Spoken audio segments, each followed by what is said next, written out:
Kia ora everyone. Today I'm joined by Roger Hill and Ryan Forrester from Whistling Wizard, who are the winners of the 2020 Kiwi Game Starter competition with their game Rose Locket. I'll be asking them questions about their current state of mind and to help get a snapshot of what life is like for them in this moment. The plan is to ask them questions now and again at the end of the year to see how things have changed. So thanks for joining me today, guys. That's all right. Thanks for having us. Yeah. Cool. So the first question I have, and this is just like an introductory question. It's just to say your name, your role, and what the date is today. It is currently the 30th of April. Okay, excellent. So I'm Roger Hill. I'm an artist and general design, animation, that type of thing. And yeah, 30th of April. And I'm Ryan Forrester, and I do the programming for Rose Locket, and that's 30th April. Cool. All right. So first question is, right now, what is it that's keeping you up at night when you think about your game? That's a really good question. The current problem that I'm dealing with. Yeah. So we have like probably most development teams, we have varying problems that need to be solved, and they scale from quite game breaking through to kind of minor. So currently at the moment, we're tackling some of the more game breaking aspects. So yeah, but I mean, I guess the answer to that is pretty much just general design problems that kind of crop up, especially with our kind of mechanics that we're working with. Needs to be a lot of fine tuning and tweaking. So we're kind of deep in a re-establishing build of Rose's move set and that type of thing, which is relatively complex. So yeah, that currently. Cool. Is there anything else you want to add, Ryan? No, I think that basically covers it. Yeah. Cool. This is also just kind of like a very long-term question, but what is it that you're most looking forward to for the future of Whistling Wizard? I think probably at this point, we've done a lot of pre-work on the game. So we are coming up to kind of 2 years working on that like prep to get everything exactly established how we wanted it. So the kind of next phase for us is really just moving into that kind of character of the game and actually building out some more polished content. So to date, a lot of what we've been doing has been kind of conceptual work, going back and forth on kind of design and coding and systems and this type of thing. And yeah, we're moving just more into that polished space in the next kind of couple of months, which would be really nice. So I guess that kind of more that fun aspect, that fun stage of the development. Okay. And a more kind of specific question, where do you hope to be in 6 months' time? So it's like October. Right. So 6 months' time, due to a few things we can't currently talk about, realistically, we want to be in the full build of the game. And that's essentially coming straight off, basically working off our storyboards and scripts, where we are building that moment-to-moment content throughout the adventure of Rose Locket. So that's pretty much the goal there, with all systems in place. Cool. What do you hope to gain from the mentorship program? So I guess a big part of it, hiring for the future, because we are already talking about kind of our next project there. So that would be a key aspect. General overall tail end of development, shipping, this type of thing. Yeah, scope, timelines, all this type of good stuff. I mean, the general broad. It'd be interesting to see somebody coming back once they've got a few more details on Rose Locket and giving their professional opinion there on basically knowing our timeline and structure, and kind of putting their thoughts and yeah, looking at that aspect. So I guess that's generally a general mentorship. It's going to be interesting to really get an outside perspective, because we haven't had that so much with the kind of the private work that we're doing behind the scenes. So yeah, that'll be interesting. Cool. And what are you going to do with the $25,000 that you guys won? I know you mentioned hiring potentially. Is there anything else? So we're actually looking at hiring for the next game. We're actually going to do Rose Locket entirely ourselves. Cool. Outside of obviously the voice acting, because I don't think the kind of Kiwi accent it's going to translate to all characters there. But yeah, no, I mean that honestly, the money that came with basically winning the Kiwi Starter, that just goes straight to Rose Locket. So that's just going to basically fund us to keep us going, and yeah, just put more time into the project. So yeah, that's phenomenal. Cool. I love how organized you guys feel, and even just like calm. The way you guys are speaking about the project seems very methodical, organized. Like you guys have put a lot of thought into it, which is awesome. Yeah, we basically didn't want to leave anything untouched, so we're not in the process of working with kind of half-baked content, and we don't shy away from basically the kind of the hardest path, which tends to be sometimes, or more than often than not, with a unique project, that's the path you have to take. So yeah, we have been prepping. We want to be very well prepared. Mm-hmm. And what is the most valuable lesson that you've learned in the last 6 months? Things change. They change Yeah. constantly. Yeah. It's best to be adaptive. Best laid, well laid plans and that type of thing. It does change, and you kind of just have to flow with design and different ideas, and and kind of reverting back to kind of your original statement and where you wanted to go and that type of thing. So a lot of checking where you are, where you were, and where you want to be. That type of mentality. Yeah, cool. So I know you've mentioned, I mean, the fact that you guys are thinking about the next game and kind of building out the company for infrastructure and all that's amazing to hear. But for Rose Locket specifically, what does your "we've made it" moment look like to you? So we kind of have these cinematic moments in the game, which there is story interwoven into kind of the kind of fast-paced run and gun combat and that type of thing. We have these kind of key moments that have been built up in the storyboard and the script, and they're things that are really quite heartfelt from our perspective of working on those and a lot of ideas that we have together. So I guess once we start accomplishing those kind of key points along that timeline, they will be the moments that we're really looking forward to. So I think we're quite lucky in the sense that we have a number of those moments to look forward to, and that's going to be really special for us to get to that point. Yeah, so like, and what's the scenario that you imagine? Do you imagine kind of watching someone play testing the game and seeing them go through Yeah, that? look, I think when we started seeing content go up on YouTube, that was very surreal for us. We've done, and all that. yeah, It's really cool to see. It was really cool to see, and people just enjoying the game and having those kind of like laugh out loud moments, or accomplishing some type of combat task, or it was just the response and seeing that was really incredible. So we're still not quite used to that. So yeah, there will be a lot of moments like that. Cool. This is maybe something that's more specific to the project, but I'm kind of after like a system or like a part of the game, and the question is, what has been the most challenging part of development so far? So over the last 2 years, were there any kind of really, really hard problems that you guys had to overcome with the game structure? None at all. No.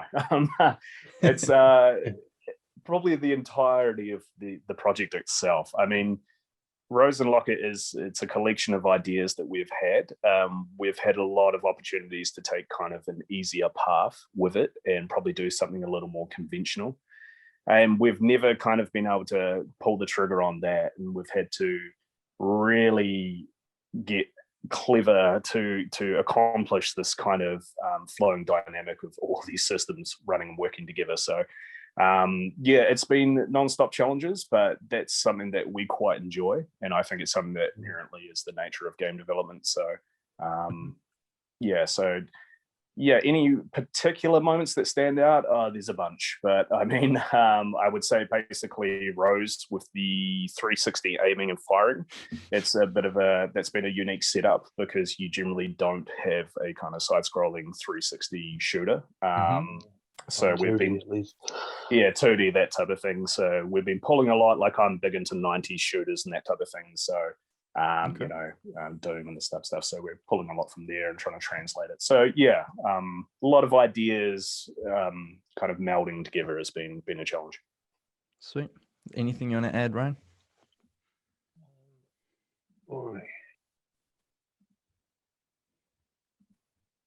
I think one of the things we've taken a long time with is getting the right style, I think. Because Roger's always tweaking the animations. He's never happy with it. I'm doing mechanics in there that I'm never happy with. It's always just a little bit of fine tuning as you go. And things always change, like once you address something, you have to see it to completion and perfect it. But then in 6 months' time, it's just not that good anymore. Other things have changed and made that part not the same. So yeah, it's this constant fine tuning and changing the style and the mechanics and all that. That's been a big thing for us, I think. Totally. Yeah. I think when you're deep in a project and like you guys say, you've been working on this for 2 years, it's hard to know what the kind of the public's going to think. When I first had my first impression of Rose Locket, it was a Facebook post that you guys posted with a few screenshots, and I was blown away. The style, the colors, the just it was gorgeous. And I can only imagine now when you guys look at the game, the kind of improvements that you guys see. When I was amazed by that first impression, and I can't imagine what changes you guys have made and are going to make to kind of go deeper into that style. Yeah, so I guess that's a really good point, because we are at that tipping point now where that direction is very established. So we're just going to just step in that direction, and we're looking at more movement, more acrobatics for Rose. We really want that kind of fluid, dynamic, kind of acrobatic combat and this type of thing. So we're leaning heavily into basically what we've established over the last year and a half, 2 years now, and that's kind of a nice space to be into. Yeah, it's awesome. So with as much information as you guys are comfortable giving, what does an average day of development look like right now between the two of you? Well, it's happening just before this call. I mean, we generally start somewhere around sunrise, and then we'll meet up together basically on Discord, around 9 a.m. and then we're just pretty much in, and then sending files over, whatever, looking at mechanics, tweaking as we go, problem solving. It's generally that until the end of the day, and then we have our set goals that we're working on. So once again, right now it's all Rose focused, which is really cool. But literally today was we're trying to figure out pretty much getting a more dynamic arm for Rose working. Yeah, so the arm joints, arm joints. So yeah, it's and with the 360 kind of scope of the aiming and that type of thing, it does add its particular problems. So yeah, that's a general day in Whistling Wizard. A lot of design, a lot of coding, animation at the moment. It's very heavy, which is nice to be back in. But yeah. That's cool. So I would love to know what the story is of when the idea for Rose Locket came about, and how the kind of inception of this project happened 2 years ago. Right.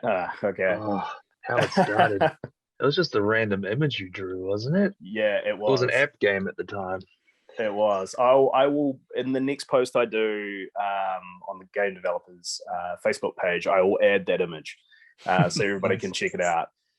So it was, I've always loved spaghetti westerns. I was a huge fan as a kid of LucasArts Outlaws 1997. Massive influence on me as a kid. Always wanted to do a Western game, and one day I just did this image. Me and Ryan were looking at it, and it just literally grew from there. And we wanted to do something a little different, so we moved into kind of the whole Weird West and the kind of underworld and this type of this theme that goes along with kind of the Weird West setting. So yeah, we developed out that. Rose added a lot just by basically having her as the design, and we moved into kind of deeper concepts with her daughter and this type of thing. So we wanted something a little more rich than just kind of just running and gunning. Yeah, cool. That sounds exciting. I can't wait to see the updates. Yeah, well, we should have some stuff on the way soon. So yeah, cool. No, excited to see. How's your between the two of you? What's your work-life balance like at the moment? Just work, isn't it? Yeah, probably a little out of whack. I have a newborn on the way in September, so we're pushing hard basically, and we have some big stuff coming up that we can't kind of talk about at the moment around that time as well. So things are incredibly all go for us at the moment. we're very, lucky to have supportive partners, and we've gotten pretty good at time management, especially working from home. So we work hard, and then we put that aside when we need to. But right now it's a lot of grind to basically get to this next level that we're pushing for. Awesome. And Ryan, what's yours like? Yeah, same thing. It's it's not, well, there's a lot of work, but it's not so bad. Like, it's good. It's enjoyable to have these new problems and new things to work towards. But yeah, we are working many hours a day. Yeah. And even when you're not working, you're thinking about it, it's the all-consuming thing, this game development. Totally. But you guys are passionate about it. It sounds like it's there's nothing else you guys would rather be thinking about. And definitely, I think supportive partners is definitely underrated in game dev. People who have supportive partners definitely have a bit less chance of burnout and running into the ground. But I'm interested to talk to you, Roger, after September and seeing how things have changed. Yeah, look, I'm positive about it. I think there's things that come with this lifestyle where I will have the opportunity to be at home with my family and do what I love. So I'm looking at that as a huge positive. I mean, that's not a lot of people get to do that, so that's definitely a positive there. Totally. This is just a broad question, and I'm sure this point of view always changes. But what is your guys' feeling about the game industry as a whole at the moment? Oh, that is broad. That's a big question. It's a bit of a loaded question, actually. This can be used against you later on. Yeah. No, look, I mean, it's vast. I mean, you've got everybody building everything, which is amazing to see. I mean, it's really, you do have unlimited choice in what you want to engage in from a consumer perspective. I personally feel that kind of the story-driven adventure has kind of dissipated a little bit. I remember playing games such as like Oddworld and that type of thing when I was a kid, and these were kind of big crafted adventures. Landscape seems a lot more rogue-like and this type of thing, multiplayer heavy, that type of stuff. So, I mean, I guess we're in a little bit of a different space from that, and maybe that's why we're kind of got a bit of a pull towards type of semi-narrative driven. It's like the AAA titles are kind of playing it safe now. They're not as bold or reckless, and that's why indie developers like us have the advantage, because we can really do something different.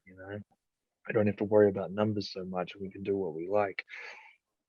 Yeah, I guess that's kind of the nice space that we're in, where we are really just truly working on exactly what we want, and we're so lucky that we're getting a good response from everybody on that's been incredibly moving and surprising for us.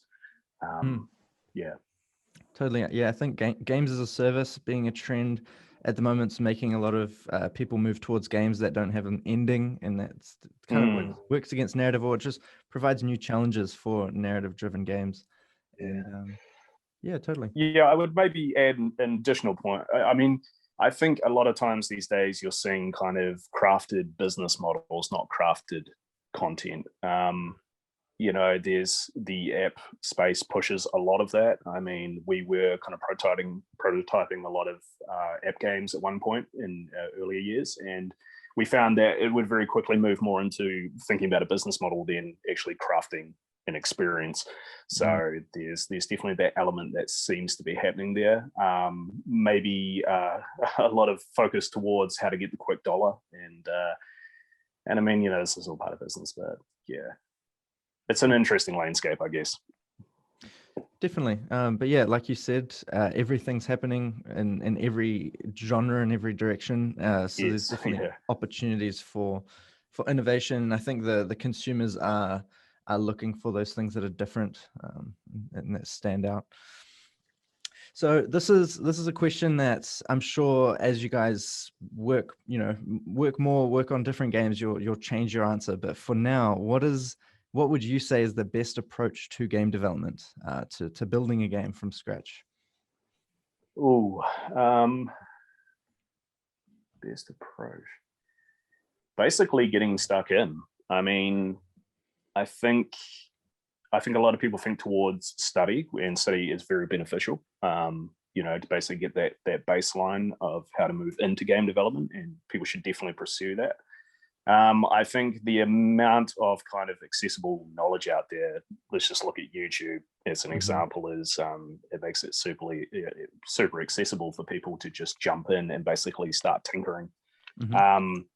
I think no matter where you're kind of at, whether you're a beginner or you're starting to move into kind of, advanced design and kind of, you're always going to have problems. So problem solving is the key component. I mean, you have that mentality towards it. And if you can adapt and kind of look at problem solving as a challenge, and that's where your skill sets come from, then yeah, I think you can combine all those things and just kind of jump in and get started.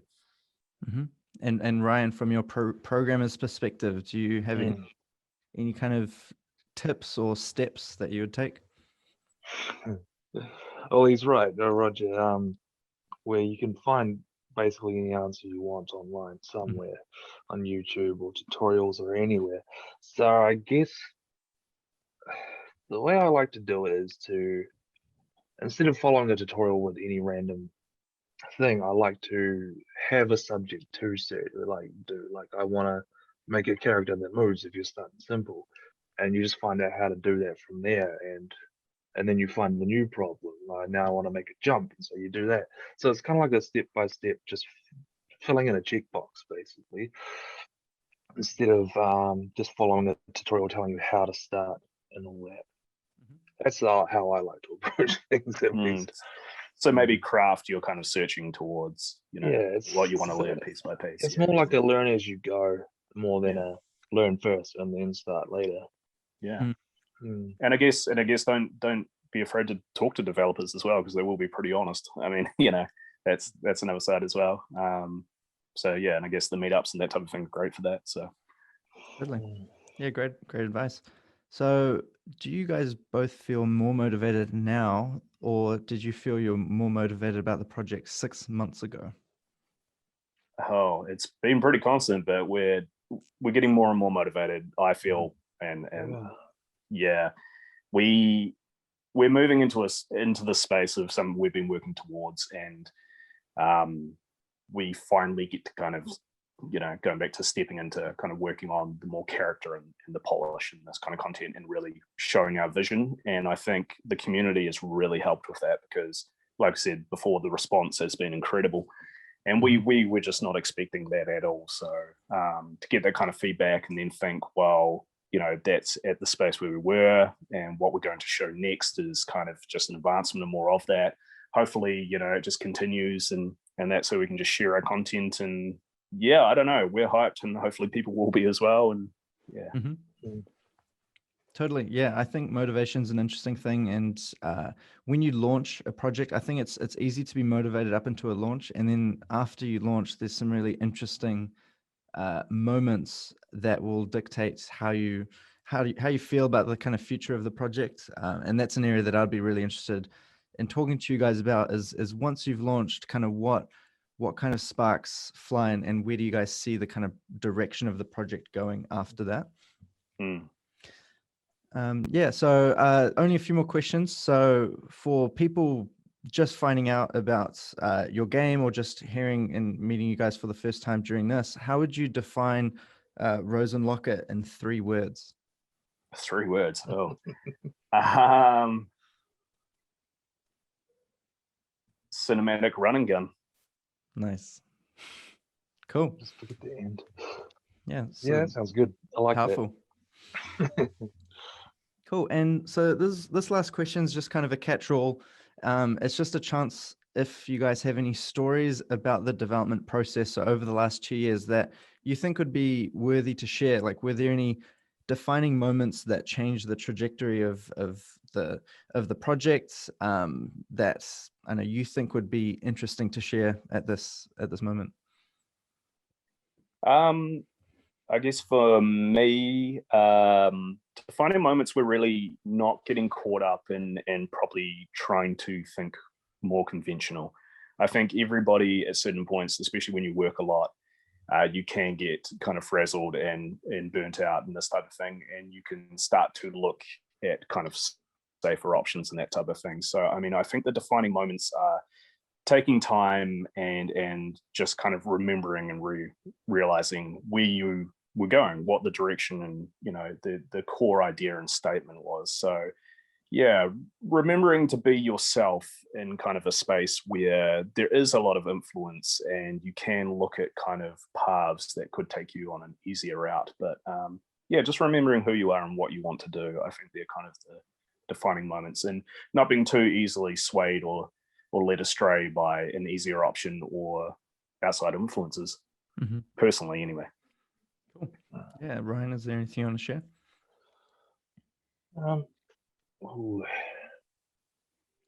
I mean, we never stop trying to take in influence, I guess, or being inspired, which makes those turning points. Like Roger has a habit of constantly looking at new games and finding new games to check out because we've always got more input we could take, you know. Like we were playing Risk of Rain 2 recently, and you were getting a lot of cool ideas for how the guns could work or the abilities and stuff from that.